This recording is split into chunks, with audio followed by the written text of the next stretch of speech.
At the Waitomo glowworm caves, you enter a subterranean world of wonder of stalactites and stalagmites. But a major attraction to these caves is the larvae of the fungus gnat, which literally has the sun shining out of its behind.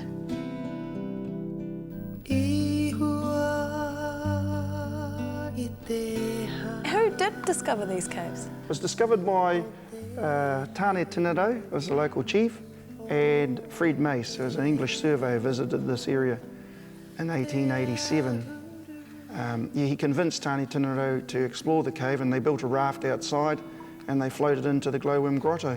The local Māori, they knew of these entrances to them, but they didn't go into caves. They really associated them with death, and they did use some of them, specific ones, for burial purposes.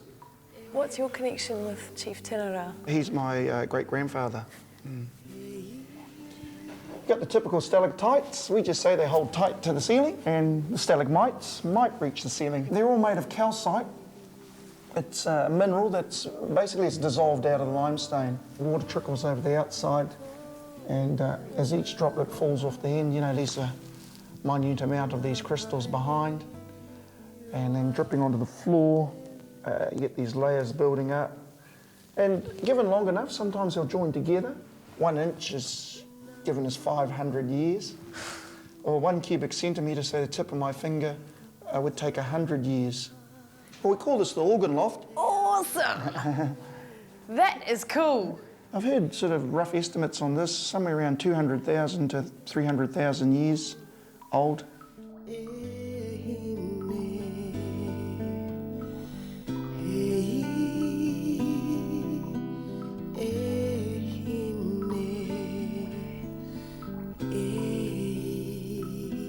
What we actually see here is the larva stage of this insect. It will grow to the shape and size of a matchstick over a period of 9 months of a 12-month life cycle. And it builds a little nest on the ceiling like a hammock. It just moves backwards and forwards along it. It will then suspend from the ceiling all these very long silk threads covered with a mucus that makes them slightly toxic to other insects. They then go into the pupa stage and then into the adult fly stage. Looks like a big mosquito. But without a mouth, it just mates, reproduces. The female lays its eggs and will die within a week of starvation. And the first larvae to hatch out, about 3 millimetres long, eats all those other eggs laid around it. This gives it a head start. Even these ones that we see here, they're very territorial. They'll sometimes fight for position and they'll eat each other. And sometimes the adult fly gets caught in the threads and it gets eaten as well. The Māori name is TTY.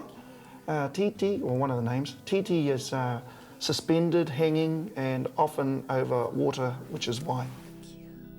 The eerie underground world of the Waitomo caves really is worth a visit. And when you take a silent boat ride through the glowworm grotto, you begin to get a sense of the excitement that Chief Tinarau and Fred Mace must have felt when they drifted slowly through the darkness.